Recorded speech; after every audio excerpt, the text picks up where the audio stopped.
OSCE et Watchtower. Participation à l'Organisation pour la sécurité et la coopération en Europe.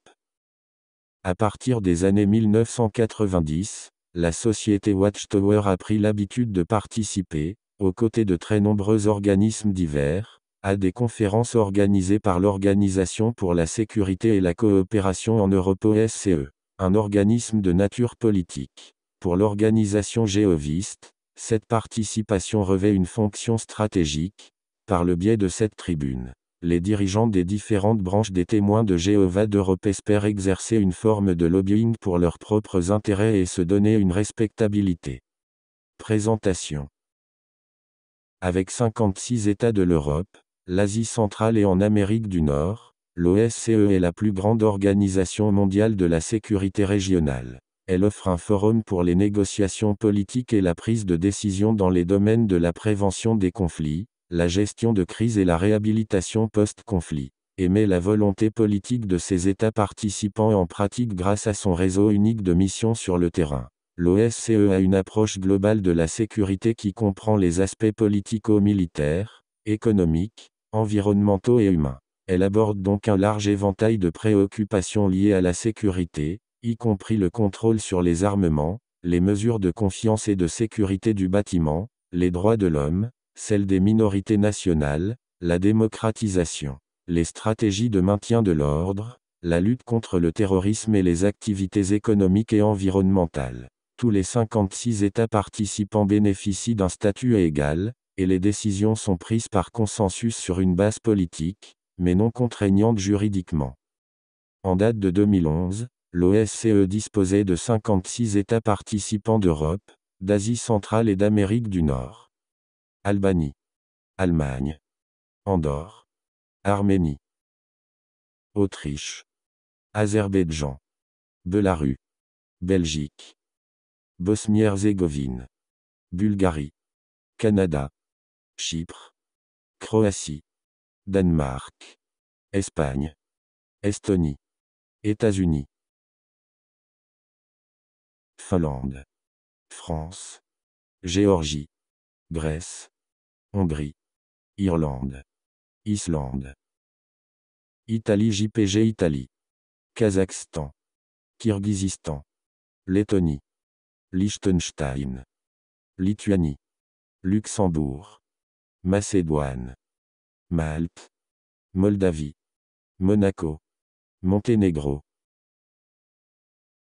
Norvège, Ouzbékistan, Pays-Bas, Pologne, Portugal, République tchèque, Roumanie, Royaume-Uni, Russie, Saint-Marin, Serbie, Slovaquie, Slovénie, Suède, Suisse, Tadjikistan, Turkménistan, Turquie, Ukraine, Vatican.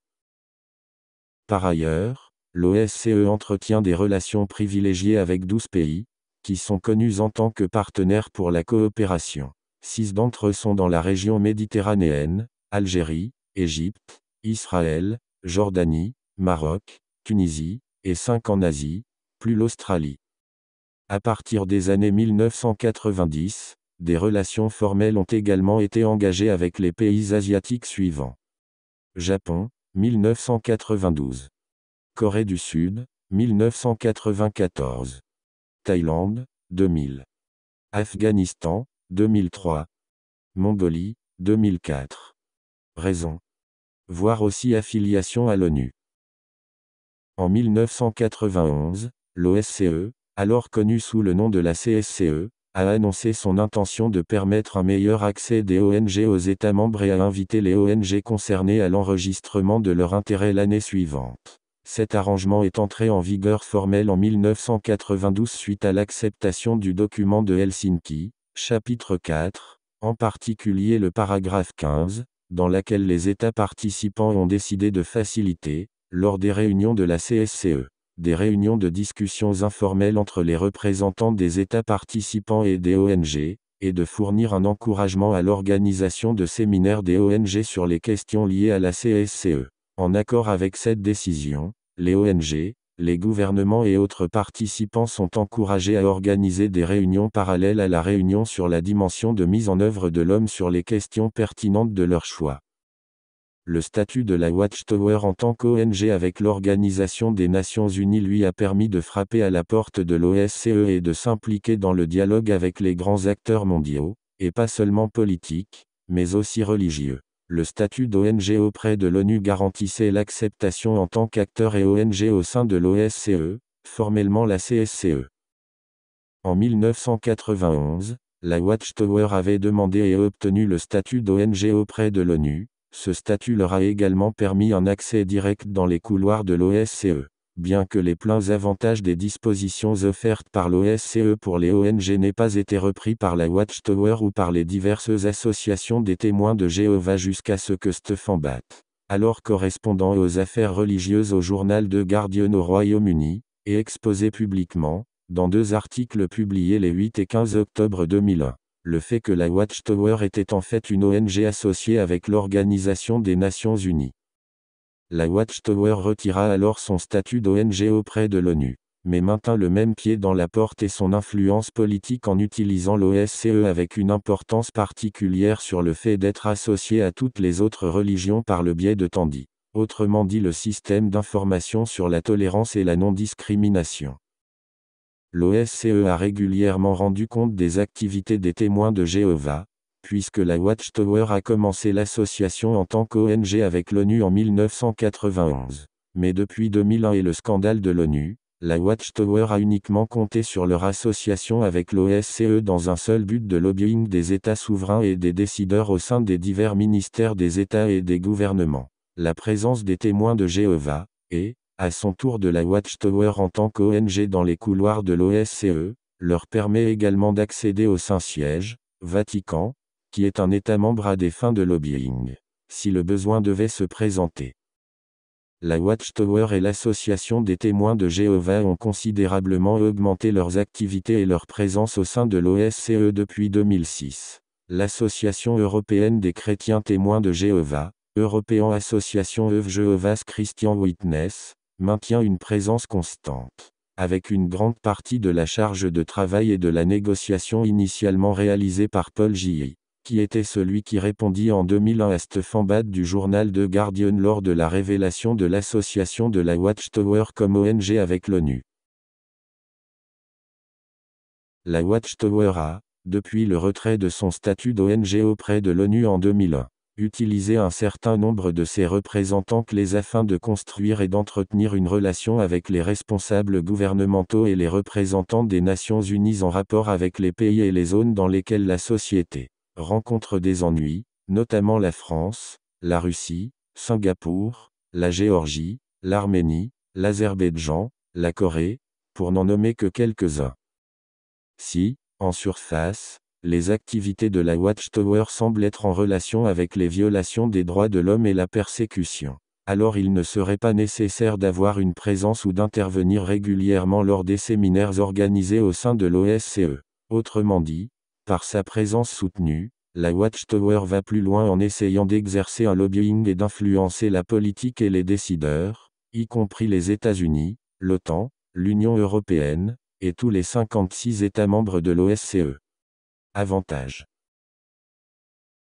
Les avantages que pouvait en retirer la société Watchtower ne se limitaient pas à l'Europe et aux 56 États membres de l'OSCE. En effet, en 1994 par exemple, des relations formelles ont été initiées par l'OSCE et la Corée du Sud grâce au programme baptisé Asian Partner for Company et Opération. En 2009, l'Australie a obtenu le statut de partenaire pour la coopération et fut invitée à participer aux réunions du groupe de contact avec l'Asian Partner for Company et Opération. Grâce à l'OSCE, la Watchtower et l'Association des témoins de Jéhovah eurent ainsi un accès politique à la Corée du Sud à travers les partenaires le programme Asian Partner for Company et Opération, si le besoin devait se présenter. La situation des témoins de Jéhovah en Corée du Sud en rapport avec le service militaire fut exposée avec le gouvernement australien et, le 8 avril 2010, lorsque Don McLean, directeur de la Watchtower d'Australie, envoya un fax au tribunal de révision du statut de réfugié en Australie, Australian Refuge Review Tribunal, à propos de la situation des témoins de Jéhovah dans le Corée du Sud, RFTRF, Corps 36429. Bien qu'il n'y ait pas de lobbying direct à cet égard, les bases avaient ainsi été fixées pour les relations futures. Le rapport officiel du gouvernement australien Pays Conseil, Corée du Sud, Corps 36429 témoins de Jéhovah, objection de conscience, emploi, sécurité sociale 22 avril 2010 Country Advice, South Korea, Corps 36429 Jehovah's Witness, Conscientious Objection, emploi AM, Social Security 22 avril 2010, a conclu. Il n'y a aucune indication que les témoins de Jéhovah en Corée du Sud soient victimes de discrimination sur la seule base de leur foi. Bien que les témoins de Jéhovah en Corée du Sud n'aient pas été contactés pour cette réponse, M. Don McLean, directeur de la branche australienne de l'Organisation des témoins de Jéhovah, la Watchtower Bible and Tract Society, la société Watchtower, a indiqué que les témoins en Corée du Sud jouissaient de la liberté de culte. Il a dit que la société Watchtower d'Australie avait estimé que le gouvernement sud-coréen respectait la liberté de religion à l'égard de témoins, et la branche sud-coréenne était un ensemble grand et actif avec l'un des taux les plus élevés de l'œuvre missionnaire dans le monde. Dans de nombreux cas, l'implication de l'OSCE permet à la Watchtower de fournir des informations, quelle que soit leur véracité, à Human Rights Watch et en particulier Human Rights Without Frontières qui utilise ensuite ces informations pour rédiger un rapport et un communiqué de presse. Un certain nombre de médias et de journalistes partout dans le monde écrivent un article ou deux sur la base de ces communiqués de presse. Ensuite la Watchtower se sert de ces articles de journaux et des médias et les présente à l'OSCE et aux divers représentants du gouvernement qui sont présents et ainsi fait pression sur eux avec ces médias comme étant la preuve de la situation des témoins de Jéhovah, étant ainsi en mesure de citer un tiers. L'organisation jéhoviste utilise également les mêmes articles des médias pour faire pression politiquement sur les États-Unis et l'Assemblée parlementaire de l'OTAN par le biais des dispositions de l'OSCE. Cas de participation. 2005, Cordoue. Les 8 et 9 juin 2005, à Cordoue, la société Watchtower fait partie de la liste des organisations non gouvernementales qui participèrent à la conférence de l'Organisation pour la sécurité et la coopération en Europe OSCE, organisme revendiquant lui-même des activités dans les domaines politico-militaires et économico-environnemental. Les témoins de Jéhovah sont représentés 2 fois, de European Association of Jehovah's Christian Witness avec Paul J.I. comme représentant, Belgique, page 3, aux côtés de l'Église de Scientologie, et Watchtower Bible and Tract Society of Pennsylvania avec Gregory Allen USA, page 7. 2006, Varsovie. En octobre 2006, à Varsovie, la société Watchtower fit partie de la liste des ONG qui participèrent à la conférence de l'OSCE, voire plus haut, laquelle a abordé des sujets à caractère ouvertement politique et ayant trait aux affaires du monde. Les témoins figurent 4 fois, Association cultuelle des témoins de Jéhovah de France, Jean-Claude Ponce, France, page 51, European Association of Jehovah's Christian Witness, représenté par Marcel Gillet, Paul J.I. et Luca Toffoli, Belgique et Royaume-Uni, page 59, Office of General Counsel for Jehovah's Witness, Gregory Allen, USA, page 77, et Watchtower Bible and Tract Society, Michal Oszowski, Pologne, page 84. 2008, Warsaw. Lors d'une conférence de l'OSCE du 29 septembre au 10 octobre 2008, à Warsaw, furent présents à la conférence l'Administrative Centre of Jehovah's Witness, Russia, représenté par Sergei Cherepanov, page 41. L'European Association of Jehovah's Christian Witness, avec Paul J.I. et Marcel Gillet comme représentants, page 49. L'Office of General Counsel for Jehovah's Witness, représenté par Gregory OLDS, page 63. Et le Religious Center of Jehovah's Witness in the Republic of Kazakhstan, page 65. Par ailleurs, Philippe Goni, l'un des principaux avocats des témoins de Jéhovah, par exemple, il permit la reconnaissance du mouvement en Bulgarie devant les instances européennes en 1998.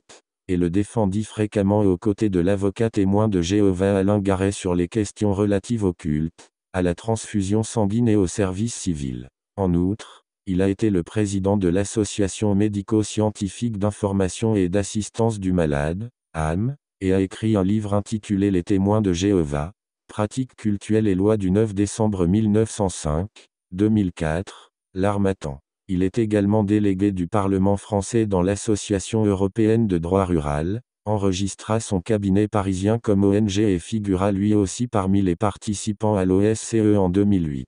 Probablement afin de défendre les intérêts du mouvement religieux sans que le nom de celui-ci ne soit mentionné, page 45. 2009, Vienne. Les 9 et 10 juillet 2009, à Vienne, 4 organismes de la Watchtower enregistrés comme ONG participèrent à la conférence de l'OSCE sur le thème de la liberté de religion et de croyance, Administratif Centre of Jehovah's Witness, Russia, page 13, Association cultuelle des témoins de Jéhovah, France, page 13, European Association of Jehovah's Christian Witness, Belgique, page 16, aux côtés du mouvement raélien, et Office of General Counsel for Jehovah's Witness, USA, page 19. 2010, Astana. Lors de la conférence de l'OSCE sur la tolérance et la non-discrimination, High Level Conference on Tolerance and Non-Discrimination, qui s'est tenue à Astana les 29 et 30 juin 2010. La Watchtower a été représentée par Luca Luigi Toffoli qui fut décrit comme le gestionnaire, manager, de l'Association européenne des témoins chrétiens de Jéhovah. 2011.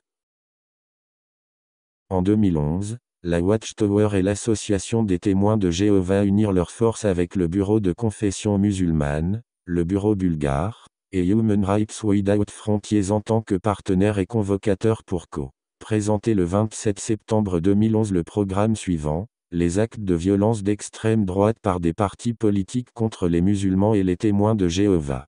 Cet événement était organisé et parrainé par l'OSCE. 2012, Warsaw.